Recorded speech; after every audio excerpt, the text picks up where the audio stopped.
j'espère que vous allez bien. Aujourd'hui je vous retrouve pour un nouvel update lecture et je vais vous présenter 4 de mes dernières lectures. Et petit à petit je rattrape mon retard, mais en mai j'ai beaucoup lu, donc je vais essayer d'en faire beaucoup. Mais en fait j'ai peur de vous assommer d'update lecture et que vous en ayez un peu marre. Donc n'hésitez pas à me dire si ça vous dérange, si je vous en sors beaucoup. Parce que j'ai beaucoup lu ces derniers temps. J'ai pas envie non plus de vous faire des vidéos de 20 minutes. Avant je sais que je présentais au moins 7 livres en update lecture, que je disais presque rien sur chaque livre. Mais maintenant je trouve que 4 livres c'est le bon format. Après 3 ans de YouTube j'ai découvert ça. Et même 5 livres, enfin en fait moi j'ai peur que ça vous dérange de regarder des vidéos vraiment trop longues. Donc je préfère couper 4 livres. Mais du coup j'ai un peu de retard sur ce que j'ai à vous présenter. Mais bon, je vais commencer quand même. Tout d'abord, j'ai lu La fille du monstre de Florence Aubry. Donc dans cette histoire, en fait c'est un roman très court publié chez Gallimard Jeunesse. Dans cette histoire, on va suivre Tess qui va voir sa vie basculer du jour au lendemain parce qu'elle va apprendre que son père a eu un accident avec son fusil de chasse. Et elle se dit mais pourquoi il devait aller trop de travail, son fusil de chasse il est rangé comme tous les jours, enfin qu'est-ce qui s'est passé? Et puis en fait elle se rend compte que son père a fait une tentative de suicide. Donc tout son monde s'écroule et c'est quand même très difficile. Et la particularité de ce roman, c'est que on n'a pas forcément, enfin si, on a un tout petit peu le point de vue de la personne qui fait la tentative de suicide, mais du coup là on voit vraiment les dégâts, les conséquences que ça peut avoir sur les personnes autres, enfin l'entourage quoi. Elle est vraiment effondrée quoi. Enfin son père a fait une tentative de suicide, elle s'y attendait pas du tout et c'est assez horrible pour elle.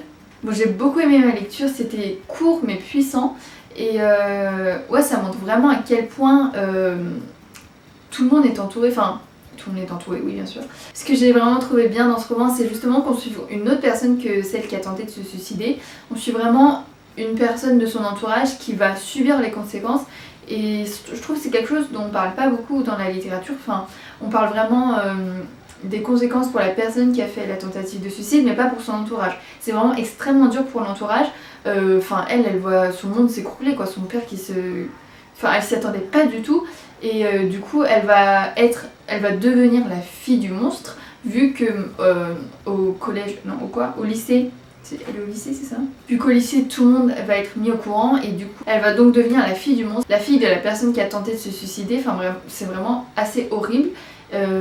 Voilà, ça montre vraiment les conséquences d'une tentative de suicide mais pour l'entourage et j'ai trouvé ça vraiment très puissant, très court, très bouleversant et j'espère, enfin je ne souhaite ça vraiment à personne mais lire un livre comme ça vraiment c'est intéressant. Ensuite j'ai lu The Memory Book de Lara Avery publié chez Lumen. Donc dans ce roman on va suivre Sam qui est une jeune fille qui va être atteinte d'une maladie qui va lui faire complètement oublier la mémoire petit à petit, hein, pas du jour au lendemain. Et du coup comme elle sait qu'elle va perdre la mémoire, elle commence à rédiger un journal à son futur elle pour rappeler tout ce qu'elle a vécu en fait, tous ses moments, tous ses souvenirs pour pas les oublier. En fait elle avait toujours eu un plan, pas un plan de carrière mais elle avait tracé son avenir, elle voulait sortir du lycée première, aller à New York, aller à l'université, enfin vraiment très bosseuse et très déterminée. Et avec cette maladie ça casse un peu tout et elle est un peu dégoûtée. Du coup voilà pour le résumé. Alors la particularité de ce roman c'est que c'était un des premiers romans que je m'étais autorisée à lire en mode un peu livre perso. Parce que je lisais beaucoup de services presse et à un moment je me suis posée, je me suis dit vas-y oublie TSP, lis ce que tu veux. Et là j'étais devant ma bibliothèque, centaines de livres, bah je lis quoi? Je sais pas. Du coup bon j'ai quand même commencé celui-là parce que ça fait un moment que je m'étais dit oh faut vraiment que je le lise, faut vraiment que je le lise. Et j'ai vraiment beaucoup aimé parce que j'ai trouvé le personnage de Sam vraiment très forte. C'est une battante, franchement j'allais dire elle s'en fiche de sa maladie mais forcément non, mais elle veut vraiment tout réussir. Ça me gratte l'œil, je suis allergique au pollen, c'est affreux. C'est vraiment une battante en fait, elle veut pas lâcher, elle sait que à cause de sa maladie ça va être difficile mais jamais une seule seconde elle va lâcher son ambition d'aller à l'université ou je sais plus quoi. C'est vraiment une battante, c'est ça qui m'a vraiment marqué dans ce livre, c'est que jamais elle s'arrête.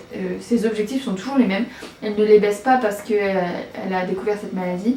Non, elle veut vraiment y arriver encore plus pour prouver à tout le monde que c'est pas sa maladie qui l'a définie et que vraiment elle pourrait y arriver.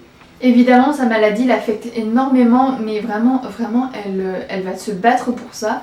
Et j'allais dire un autre truc. Ce qui m'a fait bizarre au début du roman, c'est que c'est écrit à la deuxième personne, au-dessus en fait, vu qu'elle parle à elle-même du futur. Et c'est très bizarre parce qu'on a l'habitude de lire des romans avec le je, avec le il, enfin la première et la troisième personne, mais le tu, c'est très étrange. Ça m'a assez perturbée sur les premières pages, mais on s'y habitue et puis après il me semble qu'on passe à autre chose, enfin on passe à je crois, je sais plus. Mais en tout cas ouais, ça m'a fait assez bizarre au début.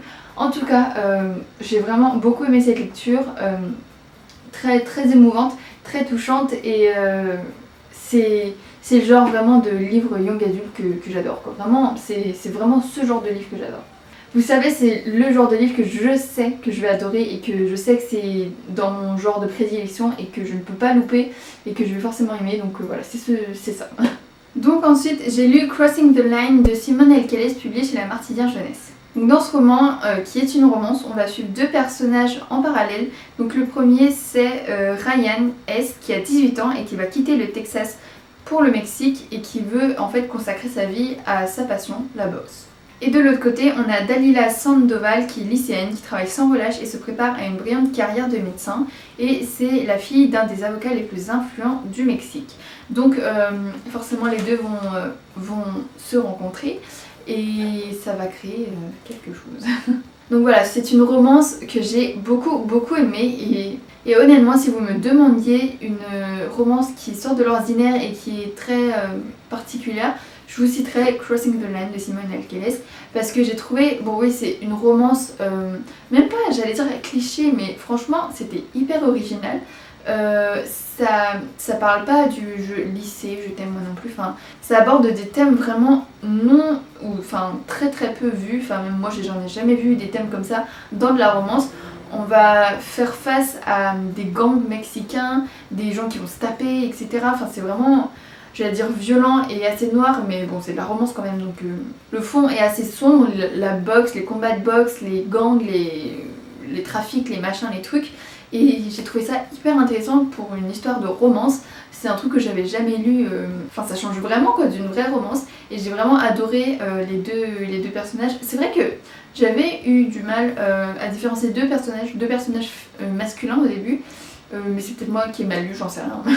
Parce que j'en ai parlé après avec une amie et elle m'expliquait et c'était très clair. J'ai juste du mal lire le tout début de l'histoire.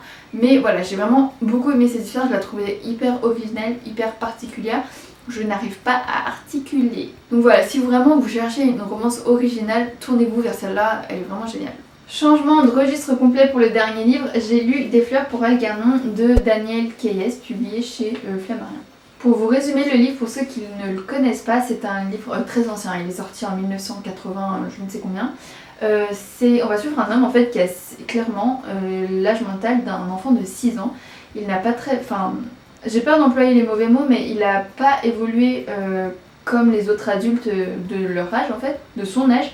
Il a genre la quarantaine d'années et vraiment son âge mental est comme un garçon de 6 ans. Et il va être il va être sollicité pour faire partie d'une enquête scientifique, enfin comment dire, ils vont essayer de le rendre plus intelligent, c'est ça qu'ils disent. En fait le test a déjà été effectué sur une souris qui s'appelle Algernon et ils veulent essayer de faire ça sur les humains, donc ils prennent, comment il s'appelle Charlie pour cobaye. Donc voilà, lui il accepte, il se dit ouais enfin je vais pouvoir devenir intelligent et bah voilà, on va voir ce qui va se passer.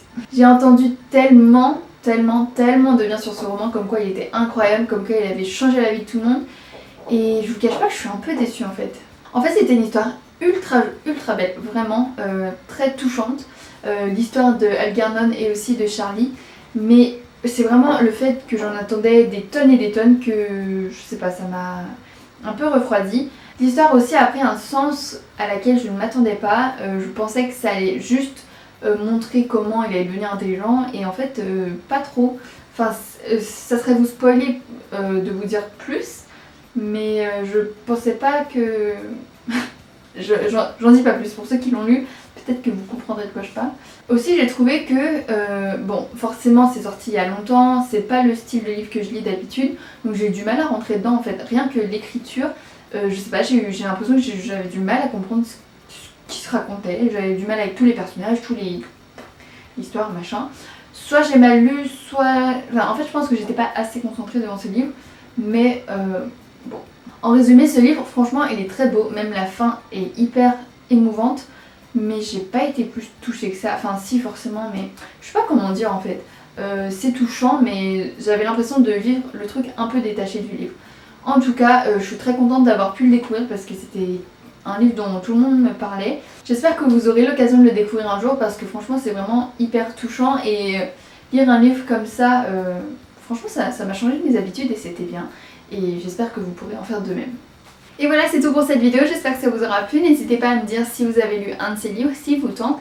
Et allez, je fais le blabla que je fais jamais. N'hésitez pas à mettre un like, à commenter la vidéo, à vous abonner, blablabla. Et puis voilà, moi je vous dis à très bientôt pour la semaine prochaine pour une nouvelle vidéo. Bisous!